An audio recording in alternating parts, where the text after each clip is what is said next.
Welcome to JIS Studio 58 here at the Jamaica Information Service. I'm your host, Vaughn Davis.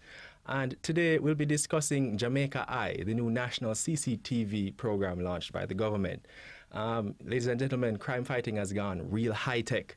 And in studio to discuss the new initiative with us is Major Sheldon Bryan, project lead for Jamaica Eye. Welcome, sir. Thank you so much for joining us. New CCTV, it just seems like a real game changer in our fight to preserve our country and, address crime and so many other things. But just to give persons an idea, what exactly is the Jamaica Eye program and how did it really come about? Well, one of the first, it's really a brainchild of the Minister of National Security, the Honorable Robert Montague, right? He has a strategic vision to apply technology to crime fighting. It fits into his five-pillar strategy. And coming out of, when we were developing the project, we thought, we wanted to give the citizenry an ability, the chance to be a part of a national program, something that they can assist us with to fight crime.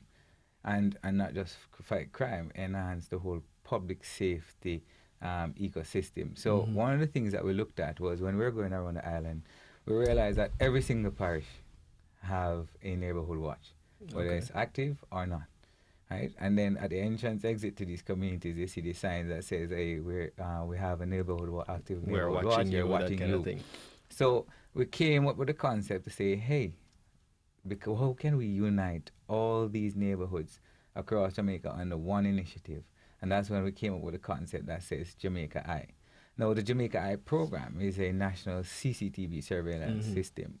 And what we're doing, we're giving the citizenry, the business owners, everybody across Jamaica a chance to be a part of that in a unified approach towards public safety. And the reason why I say public safety is that a lot of times persons see the camera system and thinking that we're just targeting crime. Crime is a big part of the initiative, but in terms of the holistic picture, is applying the technology to solve other issues, national disaster, incident management, to ensure that we can have a coordinated approach towards all of these functions of public safety, more so the crime infrastructure. Okay. So in terms of the CCTV and the rollout of the system, talk to me about that and getting it up and running off the ground, moving from concept to reality. Well, when we designed the system, we wanted to have a joined-up approach. We want to ensure that it's a military and JCF approach towards integrating the technology. So the concept is that we will have two monitoring centers, right? Two command centers to deal with public safety issues. Right now what we've just launched is the command center that's at the Joint Information Operations Center in Upper Camp. Right? So it's in a secure facility, right? Access control, every person within that facility is vetted. All the person is interacting with the system, the networks. I don't want to get too into we're going to address the security of the system. Right. So I want persons to get an idea of how the system itself works. Because right off the bat, persons might wonder how exactly, without trying to reveal too much about our national security infrastructure, how is it set up? Is it that the cameras are all over the country? And then how do we, our citizens with CCTV feeds, involve theirs in the national network? Well, we, the Ministry of National Security, we are partnering with the NAA, National Works Agency, and other agencies to work to roll out what we have is a national fiber infrastructure. And as part of that, we are adding camera systems to that infrastructure. We have camera systems rolled out in several parishes across the island, over 180 cameras so far, as well what we own. But when we realize the space that we need to manage is the hotspots where crime is active and all of these areas, we realize that as a government, we can't do it alone. We need a lot more cameras to be a part of the system to increase our situation awareness as to what is happening across the space.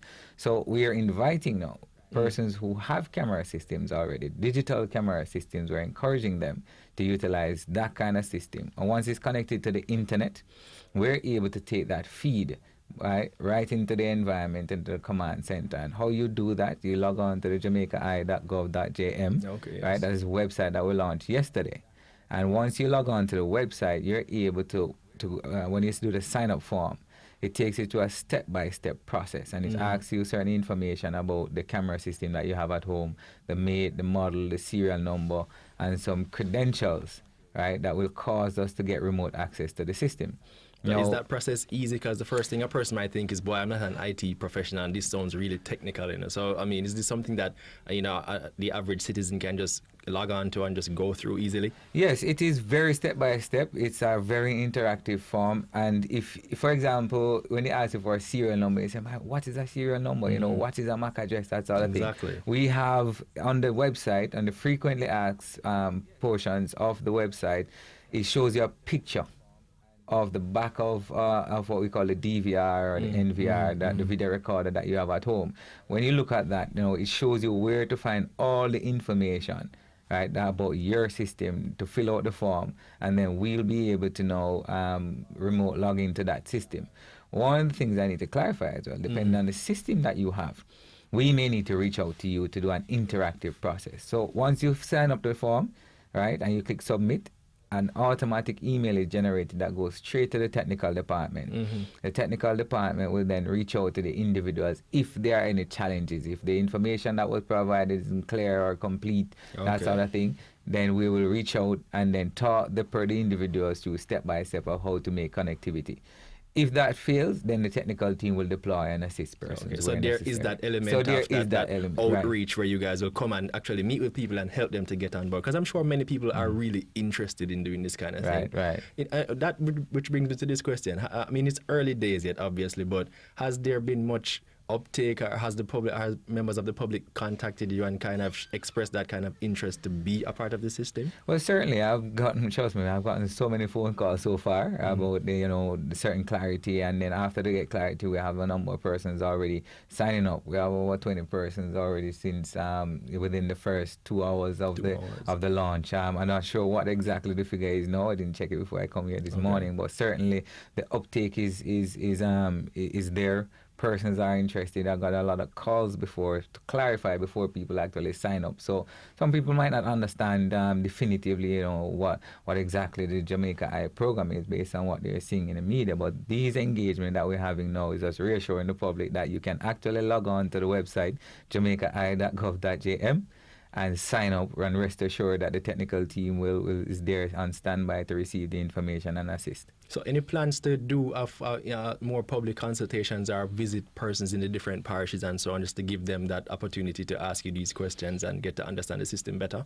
Well, certainly. We started the consultation long before we actually launched the program. We, myself and the minister and the team, went across the island. We did a lot of consultations with the custodies, religious group, media personnel, and we intend to continue that process. This weekend also I have an engagement with a community to speak to them about the program as well. And what we're encouraging persons to do is to come together as a community, right? The neighborhood watch concept. And it makes it citizens associations and so on. It makes it so easier and more economical, and it gives that sense of unison in terms of being a part of this national program. Because the more you do together, it's a better for us as a nation, because you're not only coming together as part of the Jamaica Eye program, right? You remove that individual aspect of the of security and make it a community-based, a neighborhood-based approach towards public safety.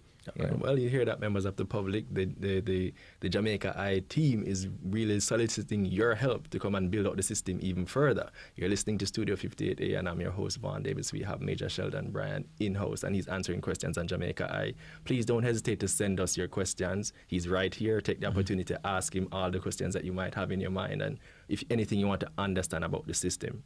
Now, Major Bryant, one of the questions I personally had about the system is the level of input that we as Jamaicans had in terms of, was it a system that we built out with using our local expertise and something that we developed in-house, you know what I mean? Because persons out there want to know that this is something that was built for us, by us, and that kind of enhances the appeal of it, if you understand what I mean. The entire program is a Jamaica program. And I'll start out by saying, even the design of the program, when we conceptualize the entire program, it's through those consultations, because we were supposed to launch from last year. Okay. But these consultative process that we went through and engaging the communities and understanding their limitations and how their concerns about the program, we kept adjusting until we get to this final product. I mean, that the neighborhood watches across the country, the consultative groups that we spoke about, right? All those people had a part to play in designing the product, the final product that we launched yesterday called the Jamaica Eye program. In terms of the companies that we're using to provide the software, they're Jamaican companies. All right, wonderful. Right, so it's a Jamaican product built and designed by Jamaican people. Right, so even the third-party companies that we're using for the software solution, it's actually... Having just asked for the public's opinion, we just got a question, which was one I intended to ask, actually. Persons are worried about invasion of privacy. They're wondering, are they going to use Jamaica Eye to spy on people? Address that question. Jamaica Eye is not a spy program, and I make that clear. It is not a program designed to spy on any citizen. And I'm going to look in the look at you, the citizen, and I'll tell you. It is not a surveillance system to spy. It is your program.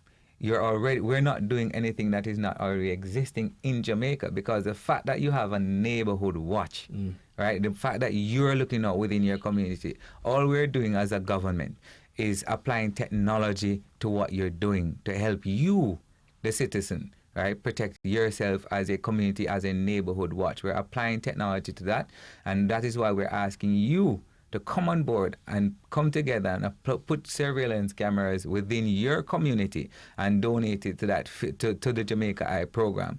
So what I must make clear as well is that we're only interested in feeds at points in public space. Okay. The feeds public that point, spaces. Public spaces. Okay. So the ones that are in the backyard, the ones that are in your private spaces, no, we're not interested in those cameras at all. That begs the question, though, if something happens, can a person give you that feed if they so desire? Of course, certainly we're not going to refuse. Because, for example, yesterday I had mentioned what we call legacy systems, right? Old type cameras that can be connected to the internet. If you have 16 cameras connected to that DVR, for example, if it's a legacy system, we cannot determine between the 10 that is pointing in the public space and the 6 that is pointing in the household. But we make that clear up front. We're saying to you that if you want to give us this feed, right, we will take it, but rest assured that we won't be able to differentiate between the 16 feeds, the 10 in the public space and the 6 that is behind your house. So you just get the ones that they provide to you, so essentially? we're only taking what you want to give to us, but you must understand that if you're using the older system, and that is why we encourage people to change out these systems to the digital camera systems, so that when we connect to the system, we are only connecting to the camera that you specifically want us to see. Okay. Right? So because when you connect to the IP address, you're connecting to the DVR via the internet. When you give us the information we ask for, we're only connecting to that specific camera. So we're not looking in your household, we're not looking in your backyard. If it's an older type cameras, then there's a chance that we call residual viewing. Okay. Right? Okay. Where when we log into the DVR initially, we'll see all the cameras, but we're only applying the software to the cameras that are pointing in the public spaces. Because you can imagine when we get to thousands of cameras, there's no way to physically look at all the cameras. Single so camera. It's a software-defined system. It's automated, right? For example, if you're a volatile community and you as a neighborhood put up cameras at the entrance exit to that community, what we'll do is set certain rules on those cameras depending on what it is that is happening within your space, the type of crime that you're experiencing within the community, and the software will interact with the camera. So it's not a physical individual logging into the camera, right? And then if it satisfies the rules that we said there, we get an alert in the command center, and then that is when we start interacting with the feed. Well, you just are you in a position to kind of give us an idea of what the cameras will look for, what the software will look for? It's public safety issues because, for example, if there's a major accident in say for example Halfway Tree, right, and there's an accident or there's traffic buildup, right, we'll set rules within that space to say, okay, if you have persons blocking the intersection, so we can cause now the the traffic department, the JCF reps who are out there on the ground can now look at the cameras and they get an alert that say this intersection is blocked, or something is happening at this particular intersection. We can now zoom in on that environment, having gotten an alert that this intersection is locked, right? And then coordinate the response of the various entities that need to more so the traffic department to respond to that incident. So that's sort of how the technology can interact with the security apparatus, the response mechanism. I think most persons would like to know whether or not the cameras can identify, for example, gunshots or things like that. You know what I mean? Because I think that is one of the more significant concerns that they may have. Well, there's a lot of capabilities within the system, right? Okay. Certainly, where technology is concerned, there's no bounds as to what can occur on the system utilizing the technology. So certainly down the road, applying those kind of technology, the more refined we get the technology, the more refined we get the software, we'll be able to apply a lot more rules on the systems to enable the security forces to employ the necessary mechanisms within the space to curtail crime and public safety issues. All right. So the issue for me now is, can you say at what stage of build out you are now in terms of, do you want to disclose how many cameras? Because I mean, naturally you don't necessarily want to give your hand away to the persons who might be caught by this thing, but at the same time, I guess if you know that there's a camera, you might, dress up your behavior. But can you say how many cameras we have out in the field and, what's going on in terms of the build out and that kind of thing? Well, as I say, we have over 180 cameras out there. I won't tell you exactly where we have the cameras, of course, but then we have a number of cameras and we continue the rollout process across the island as we build out the national fiber infrastructure with, in conjunction with the NAA and other partners that are on board as part of the enabling the national network.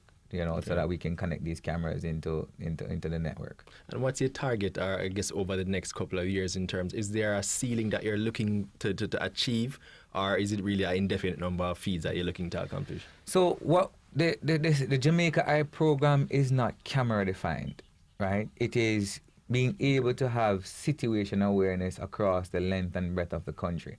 So we're not looking to say, okay, we want to roll out 100,000 cameras or 10 cameras. We want to be able to manage the space that we operate in so that the citizen can feel safe, so knowing that the security apparatus have the situation awareness right across the country, right? Enough so that it can enable us to respond, detect crime and respond to it in a more efficient manner, right? Okay. Well, we had a question online. Somebody's asking if it will only be located in Kingston or will it be an island-wide thing? So no, we actually have cameras right across the country now in 6 parishes. I won't name them specifically just yet. But we actually have, a matter of fact, I can, because we actually have cameras in Montego Bay, Maypen, Mandeville, Ocho Rios, Negril, for example, and Kingston, of course, and we are continuing that rollout process. I mean, right? I believe if people know that there's a camera there, they might just decide against doing something they were planning on doing. Yeah, because it's a deterrent, and it's a deterrent to persons who want to compromise the integrity of public safety. So again, I must stress that it's not just crime that the technology will be applied to. It's a full length and breadth of public safety issues. Because if you have overcrowding in a particular area, then we can ensure that we deploy the necessary security mechanisms to deal with that particular issue, right? Before it gets to a point of where it becomes it's compromising the safety of the citizens within the space. All right, ladies and gentlemen, we're talking to Major Sheldon Bryan, Project Manager for Jamaica Eyes. We want you to send in your questions. We have him here. Don't hesitate. If you have a question, just get online and just send it in so we can ask him. We want to take advantage of the opportunity to ask him as many questions as possible, ladies and gentlemen. Well, the next question from me is, how secure is it? I mean, in this digital age, hackers and so on, we watch TV, we see CSI, we see Criminal Minds, we see all these things, so we know the capabilities of the criminal elements out there. How secure is this system from that kind of intrusion? Well, we have put in place all the mechanisms that we can possibly put in place at the moment. So we have firewalls, we have a different security softwares being played on the system.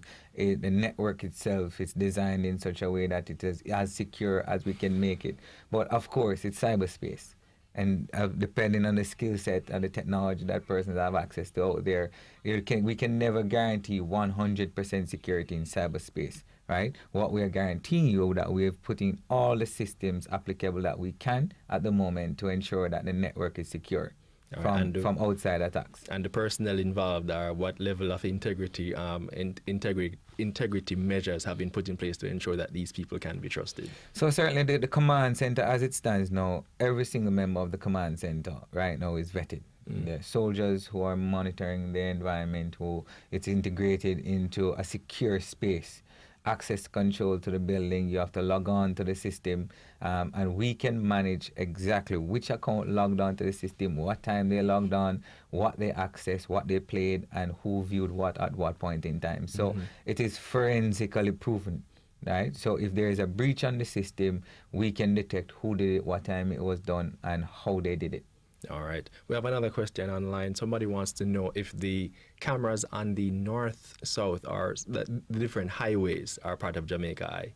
So we are partnering with every single agencies that has camera feeds out there, right? And all of these apparatus, that every single camera that is out there is a part of the Jamaica Eye right now. So whether it's now or it's coming, the intent is to have all of those cameras being a part of the program. I mean, maybe I'm getting too ahead of myself, but I'm wondering about, for example, drones, and if we have that kind of capability to integrate drones as part of the overall CCTV framework or the security framework to get them involved in this, because a lot of the time in some of the communities are in some informal areas or in areas that aren't exactly, there are no proper maps and that kind of thing. How do we kind of include this to ensure that we are able to get some surveillance of those type of places? Well, the Jamaica Eye program isn't the drone program is not a part of the Jamaica Eye program right now, but certainly drones are being applied across the space for exactly what you just outlined, for situational awareness, to aid in operations. But so they are drones actually being integrated in other aspects of the 5-pillar strategy of the Ministry of National Security. All right. And another thing is that it was raised during the launch yesterday, but a person asked, can persons, for example, use their cell phones to take video, for example, and send in to you so that they can get access to that kind of video, or be a part of the process themselves using their phones if they're in a particular circumstance? Well, certainly. And I just want to encourage the citizenry to download the Stay Alert app.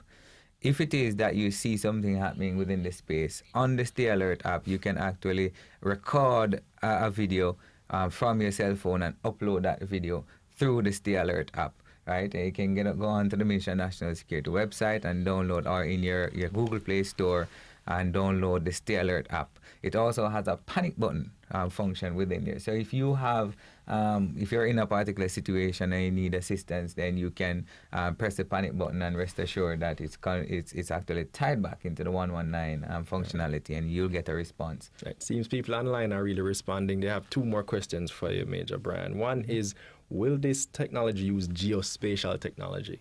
Yes, certainly. So we are actually partnering. Well, the JCF has a geospatial department that we're actually using to roll out these these cameras. So we're not just arbitrarily placing cameras across the island. We're looking at crime trends, the analysis. We're doing the necessary analysis using geospatial data to emplace these cameras that we, the Ministry of National Security, are rolling out as part of the Jamaica Eye program. Okay, and another person wants to know if this initiative will create employment. Of course it will.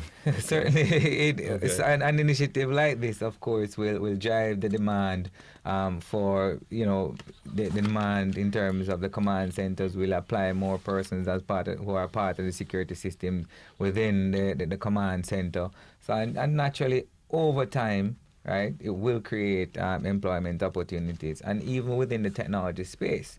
Right, by virtue of more communities coming on board and demand being generated for cameras for communities, right? These other third-party camera suppliers across the country, right? Certainly, as a business opportunity, they may take the opportunity to expand their operations and so on. Thinking further than that person's we want to bring in the CCTV systems. That certainly. All right. Well, it seems. Thank you so much to the persons who are sending in the comments already. We seem to be getting a lot of engagement. Really appreciate the comments. Keep them coming. We have another question from Major Brian, is how vulnerable are the cameras that you plan on installing, I guess the public ones, to vandalism?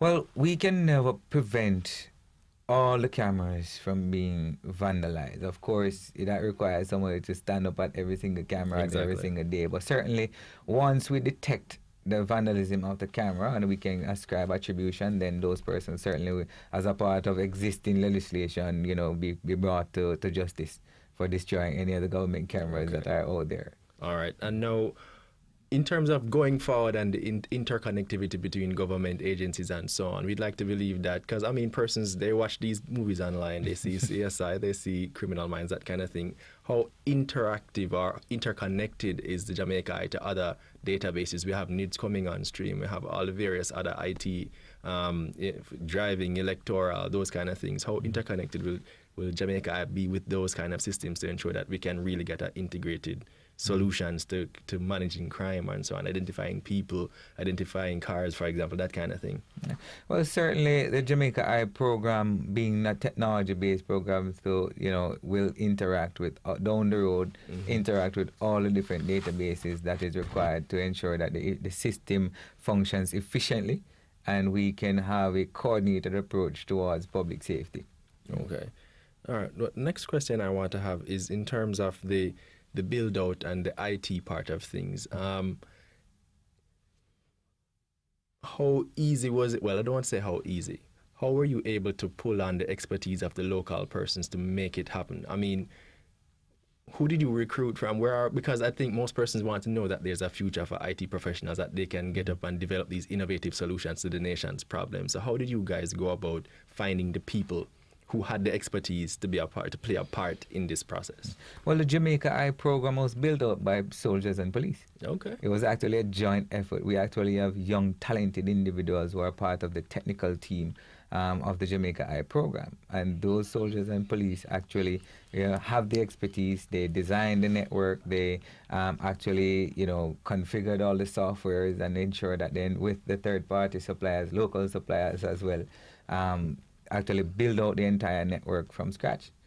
So it's actually the talent of Jamaica that we're using, the soldiers and police who are very competent in the IT field and networking field, who actually designed the program. All right. Well, ladies and gentlemen, there you have it. I mean, there are many of you who are probably wondering if your IT skills can cut the mustard, can be used to solve national development issues, and there you have it. He's saying that our local professionals are the ones who were selected and chosen. So there is very much room for you up-and-comers in IT development out there. Let me move on to another question.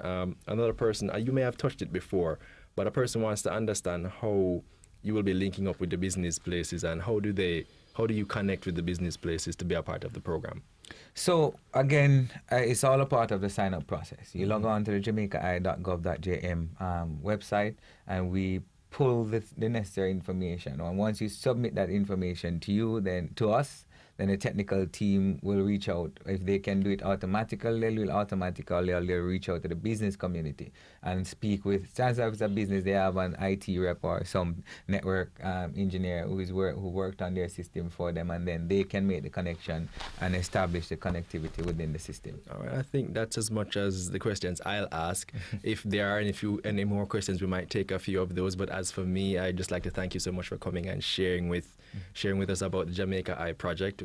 Persons are really intrigued by it. I think many of us think it's a game changer in the fight against crime and its applications for other national disasters and other areas. I think more persons are really optimistic about it, and we really commend you guys for the work that you did to put it together.